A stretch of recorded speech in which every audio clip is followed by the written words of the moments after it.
My name is Dr. Daniel Carter. I'm 32 years old.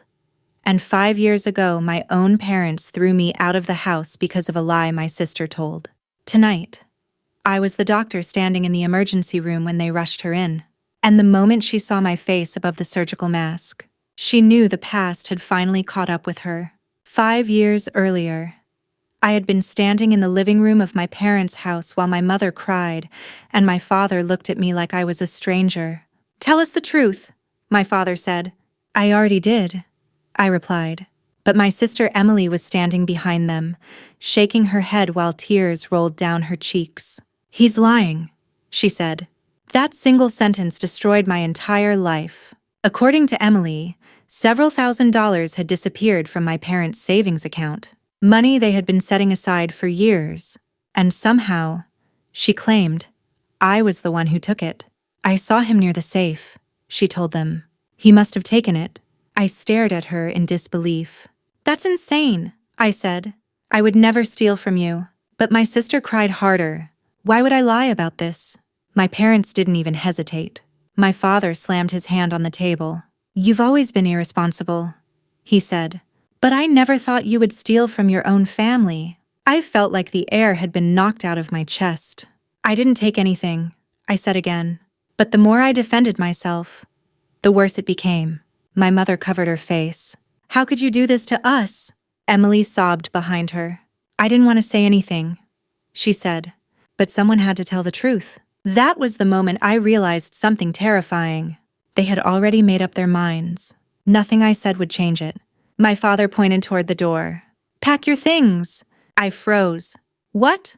"If you're going to steal from us," he said coldly, "you can't live under this roof." I looked at my mother, hoping she would stop him. She didn't. Emily stood silently behind them, watching. That night, I left the house with one backpack and nowhere to go. I thought it would be temporary. I thought once the truth came out, everything would go back to normal. But the truth never came out. At least, not until 5 years later. Tonight, I was halfway through a long shift in the emergency room when the doors burst open and paramedics rushed a patient inside.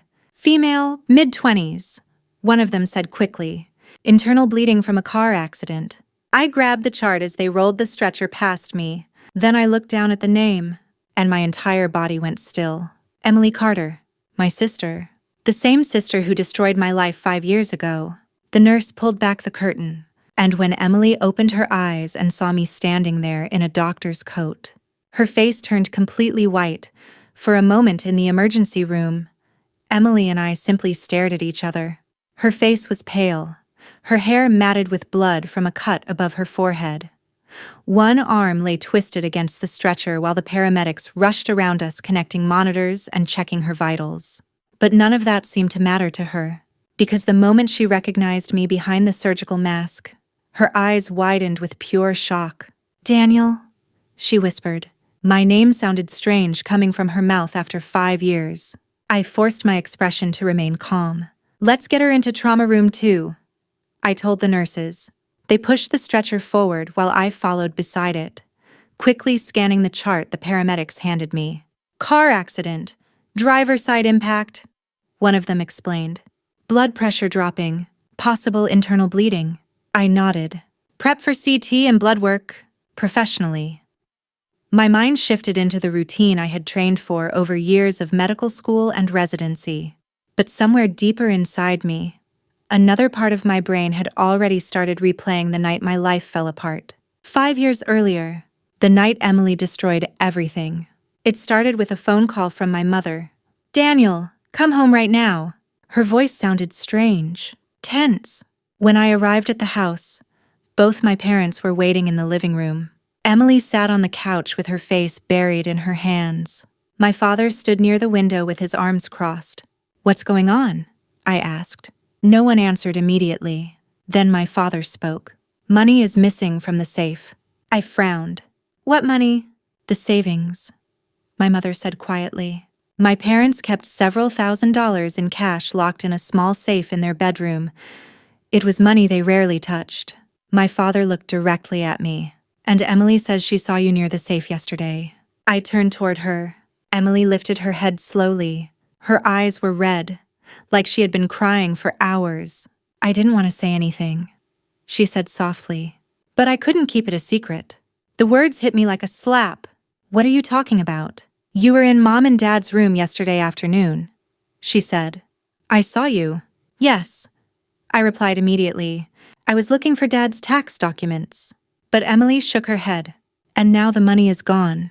My father's voice became harder. "Did you take it?" "No." I couldn't believe what I was hearing. "I would never steal from you." Emily started crying again. "Why are you lying?" "I'm not."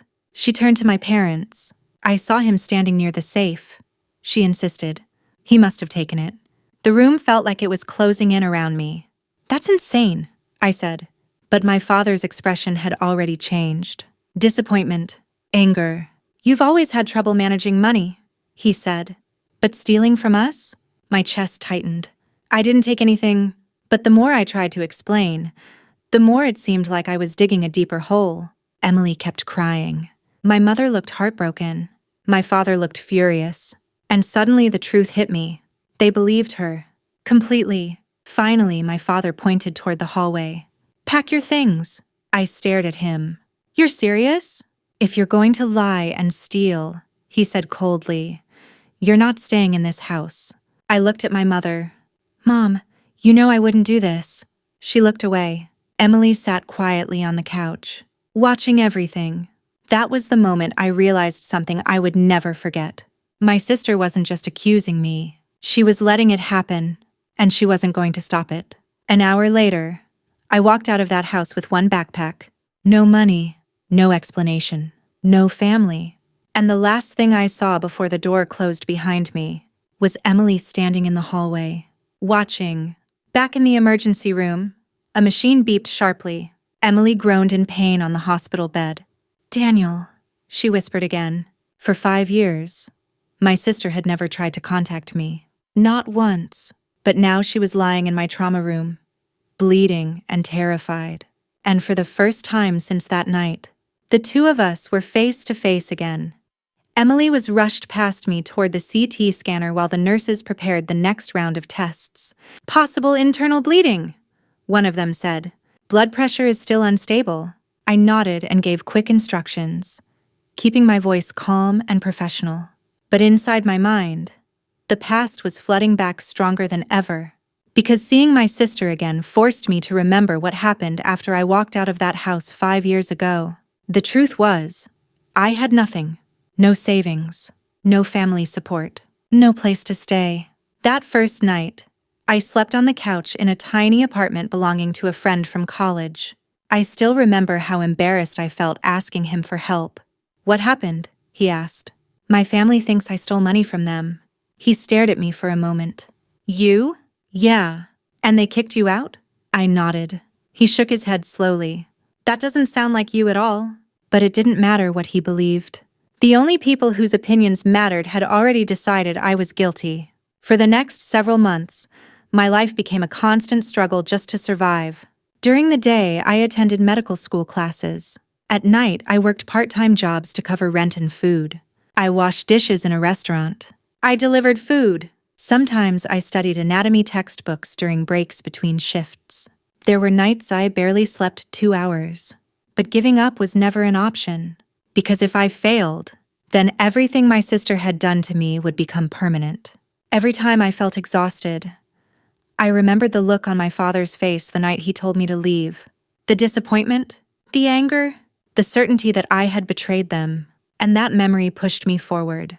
Year after year, medical school, internship, residency, each step was harder than the last. But eventually, after nearly a decade of studying and training, I finally achieved the one goal I had refused to abandon. I became an emergency room doctor. The irony wasn't lost on me. The son my parents had thrown out for being irresponsible had become the person responsible for saving lives every day. Yet even after all those years, one thing never changed. My family never contacted me again. No phone calls, no messages, no apologies. It was as if I had simply disappeared from their lives. At first, that hurt more than anything. Later, I stopped expecting anything from them at all. And eventually, I learned to live without them. Until tonight. Back in the emergency room, the nurse handed me Emily's CT results. "Doctor, scan is ready." I studied the images quickly. There it was. A clear internal bleed near the spleen. She would need surgery immediately. "Prep the operating room," I said. The nurse nodded and hurried away. Emily lay on the hospital bed, her breathing shallow. Her eyes slowly opened again. When she saw me standing beside her, panic flickered across her face. "Daniel, please." Her voice was weak, almost pleading. I looked down at her quietly. For 5 years, I had imagined what it might feel like to face my sister again. Anger, bitterness, revenge. But standing there in the emergency room, something surprising happened. None of those emotions mattered. Because at that moment, she wasn't the sister who destroyed my life. She was simply a patient who needed a doctor. I adjusted the IV line and spoke calmly. "You're bleeding internally," I told her. "We're taking you to surgery." Her eyes widened slightly. "You're the doctor?" "Yes." A long silence passed between us. Then she whispered something I hadn't heard from her in 5 years. "I'm scared." I held her gaze for a moment. Then I nodded toward the surgical team entering the room. "You're in the right place." And as they began wheeling her toward the operating room, I followed beside the stretcher. Because no matter what my sister had done to me 5 years ago, tonight her life was in my hands. The operating room doors swung open as the surgical team rushed Emily inside. Bright white lights flooded the room. Monitors beeped steadily while nurses moved quickly around the table preparing the equipment.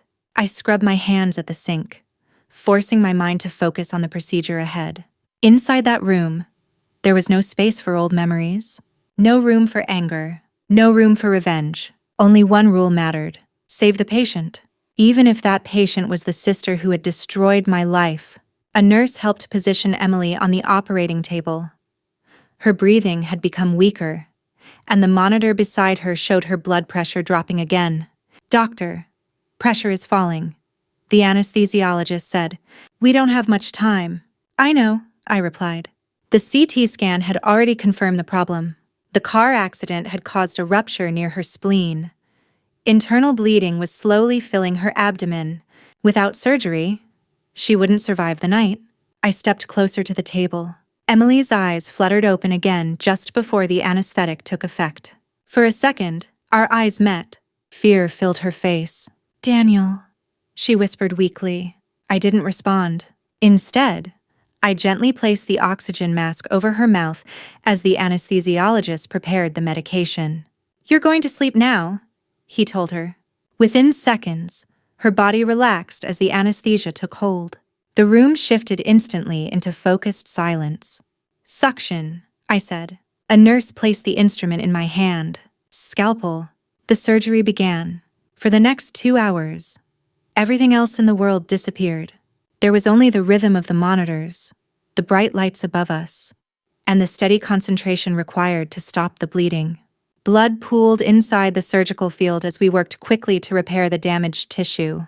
"Clamp, sutures, pressure stable," the anesthesiologist announced after several tense minutes. Slowly, the bleeding began to slow.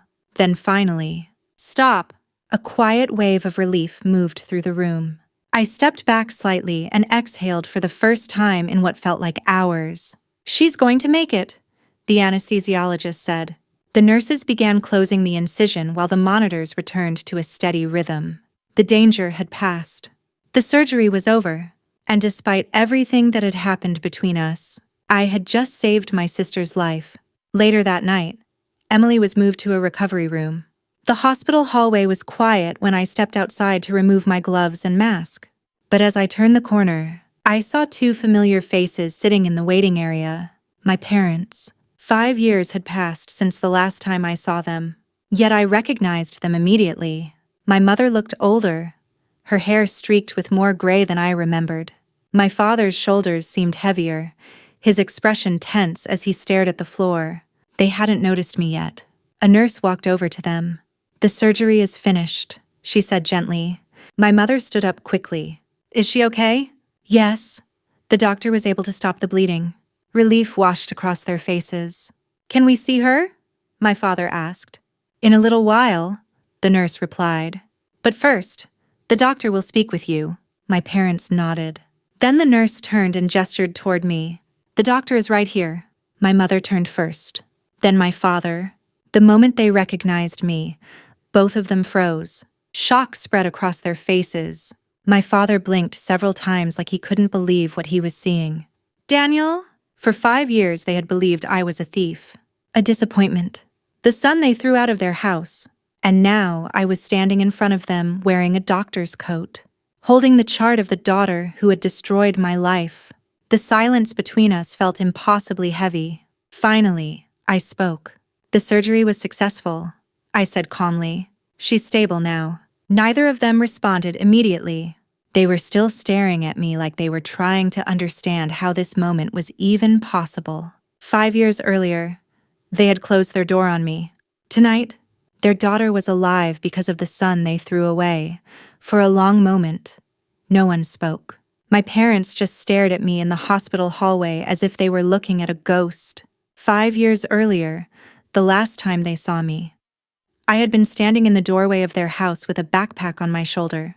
Accused, rejected, thrown out. Now I was standing in front of them wearing a white coat with Dr. Daniel Carter printed on the badge. The silence became unbearable. My mother was the first to speak. You're a doctor? Her voice trembled slightly. Yes, I replied calmly. My father blinked again, still processing the situation. You performed Emily's surgery? I did. Another long silence followed. My mother slowly sat back down in the chair. I didn't know, she whispered. Of course they didn't know. After that night 5 years ago, I had disappeared completely from their lives. No calls, no messages, no updates. They had never tried to find me. Finally, my father cleared his throat. How is she? He asked. She's stable, I said. The bleeding was serious, but we were able to repair the damage. Relief washed across their faces. My mother covered her mouth as tears formed in her eyes. Thank God. For a moment, it seemed like the conversation might end there. Just a doctor explaining a surgery to worried parents. But the past was still sitting between us, and none of us could ignore it forever. My father looked at me carefully. You stayed in medical school? Yes. He nodded slowly, almost to himself. That must have been difficult. I didn't answer, because the truth was something none of them were ready to hear yet. Before the silence could stretch any further, a nurse approached us. She's waking up, the nurse said. My mother stood immediately. Can we see her? Yes, the nurse replied, but only briefly. They followed the nurse toward the recovery room. I hesitated for a second. Then I walked after them. Inside the room, Emily lay in the hospital bed with tubes and monitors surrounding her. Her skin looked pale, but her breathing had stabilized. Her eyes slowly opened as we entered. The moment she saw me standing beside the bed, panic flashed across her face. Daniel, my mother rushed to her side. Oh, sweetheart, she said softly. You're okay now. Emily looked confused. What happened? You were in a car accident, my father explained. The doctors had to operate. Emily's eyes moved slowly back to me, and suddenly she understood. You did the surgery? Yes. For a moment she looked like she didn't know what to say. Her breathing became uneven. Then she looked at our parents. Did you know he was here? They shook their heads. No, my mother said. We didn't know he worked at this hospital. Emily swallowed. The tension in the room grew heavier, because for the first time in 5 years, all 4 of us were standing in the same room again, and the lie that had separated us was still sitting there, unspoken. Emily looked at me nervously. I didn't expect to see you. I studied her face quietly. Neither of us mentioned the past, but the memory of that night hung between us like a shadow. My father finally broke the silence. It's strange, he said slowly. After all these years, he looked at me again. You're the one who saved her life. Emily's fingers tightened around the hospital blanket. For the first time since waking up, she looked genuinely afraid, because she understood something my parents didn't yet realize. The person standing beside her bed wasn't just the doctor who had saved her life. He was also the brother she had lied about 5 years ago. And the longer we all stood in that room together, the closer the truth was getting to the surface. The room was quiet except for the steady beeping of the heart monitor beside Emily's bed. My parents stood close to her, relieved that she was alive. But the tension in the room was impossible to ignore. 5 years of silence had suddenly collapsed into a single moment. My father looked between the two of us. "It's strange," he said slowly. "After everything that happened, you're the one who saved her." Emily looked away. Her fingers tightened around the hospital blanket. I could see the fear in her eyes. Because she knew something my parents didn't. This was the first time in 5 years we were standing face to face. And sooner or later, someone was going to mention what happened that night. My mother finally spoke. "Daniel, we never expected to see you here." I nodded slightly. "I didn't expect to see any of you either." The honesty in my voice made the room even quieter. My father cleared his throat. "You disappeared after you left the house," he said. "We didn't know where you went." I looked at him for a moment. "You told me to leave." He didn't answer. Emily shifted uncomfortably in the bed. "Can we not talk about this right now?" she said quickly. Her voice sounded nervous, but my father frowned. "No," he said slowly. His eyes moved toward me. "Maybe we should talk about it." My mother hesitated. "David," but he shook his head. "For 5 years we believed Daniel stole money from us." His gaze moved to Emily. "And tonight he saved your life." The air in the room suddenly felt heavy. Emily's breathing became faster. "Dad, this isn't the time." "When is the time?" he replied. Silence fell again. I hadn't planned to confront anyone that night. Honestly, I had imagined that if I ever saw my family again, I would simply walk away. But standing there now, watching my parents look at me with uncertainty instead of anger, something inside me shifted. "There's something you should know," I said quietly. Emily's head snapped toward me. Daniel," but I continued. "The night the money disappeared, I didn't take it." My father's jaw tightened. "That's not what Emily said." "I know." My eyes moved to her. "And I also know why she said it." Emily's face went pale. "Stop," she whispered. But my father had already noticed her reaction. "What do you mean?" Emily shook her head quickly. "He's trying to start trouble again." I didn't raise my voice. I didn't accuse her. I simply said the truth. "The money didn't disappear because of me." My father stared at me. "Then where did it go?" I slowly turned my eyes toward Emily. She took it. The words landed in the room like a stone dropped into water. My mother gasped. "That's impossible." Emily's voice rose sharply. "He's lying." But this time, something was different. My parents didn't immediately believe her, because they had just watched the person she accused save her life. My father looked at Emily carefully. "Is that true?" "Of course not," she snapped. But the panic in her voice was impossible to hide. My mother's expression slowly changed from confusion to fear. "Emily," no one spoke for several seconds. Then Emily suddenly looked down at the bed. Her shoulders began to shake. And quietly, she started crying. Not the dramatic crying from 5 years ago. This time it sounded broken.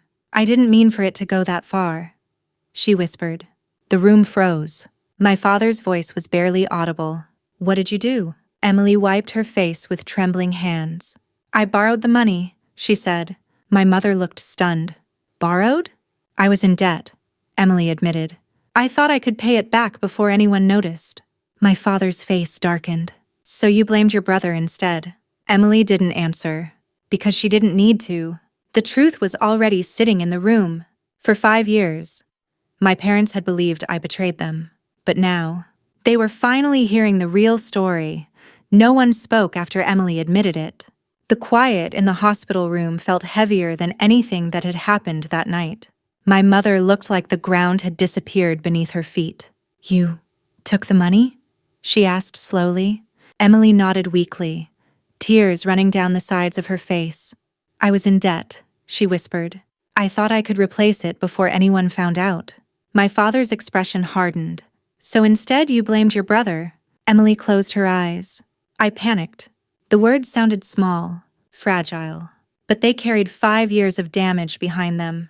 My mother slowly turned toward me. Her eyes were filled with shock. "Daniel, we thought—" She couldn't finish the sentence. because the rest of it was too painful to say out loud. We thought you betrayed us. We thought you stole from us. We thought you were a disappointment. My father looked at the floor for a long moment before finally speaking. You told us you saw him near the safe, he said to Emily. She nodded again. I lied. The word hung in the air. 5 years of silence. 5 years of anger. 5 years of distance. All built on that one lie.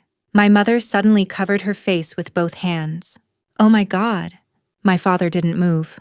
He just stood there staring at nothing. Then he slowly turned toward me. For the first time in 5 years, the anger in his eyes was gone. In its place was something much worse. Regret.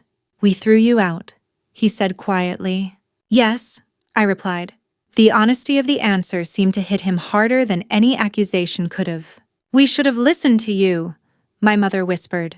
We didn't even give you a chance. I didn't respond, because the truth was, I had replayed that night in my head thousands of times. Every argument, every word, every moment they chose to believe her instead of me. But standing there now, something strange happened. The anger I expected to feel wasn't there anymore.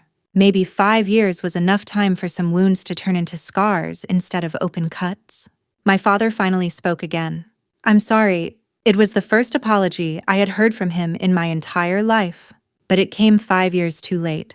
Emily looked at me from the hospital bed, her face pale with shame. I never thought I'd see you again, she said quietly. I didn't think you'd become this. I glanced down at the white coat I was still wearing. This, a doctor. For a moment, none of us spoke. Then I finally said something that surprised even me. I didn't become a doctor because of what happened. Their eyes moved toward me again. But surviving it definitely helped. My mother wiped her tears. Can we start over? She asked softly. The question hung in the air. 5 years of silence. 5 years of broken trust. Those things don't disappear overnight. I thought about the night I walked out of their house with nothing. I thought about the years of working and studying alone. And I thought about the operating room just a few hours earlier, the moment I realized my sister's life was in my hands. Finally, I spoke. I'm glad Emily is going to survive. I paused. But that doesn't mean everything goes back to the way it was. No one argued, because deep down, they already knew that was true. Some things can be repaired. Others can only be acknowledged. I picked up the chart from the bedside table. She'll recover, I said. The surgery went well. Then I turned toward the door. My father's voice stopped me before I reached it. Daniel, I looked back. He hesitated before speaking again. You saved her life tonight. I nodded slightly. That's my job. And with that, I walked out of the room, not as the son they threw away 5 years ago, but as the doctor who proved their lie had never defined who I was.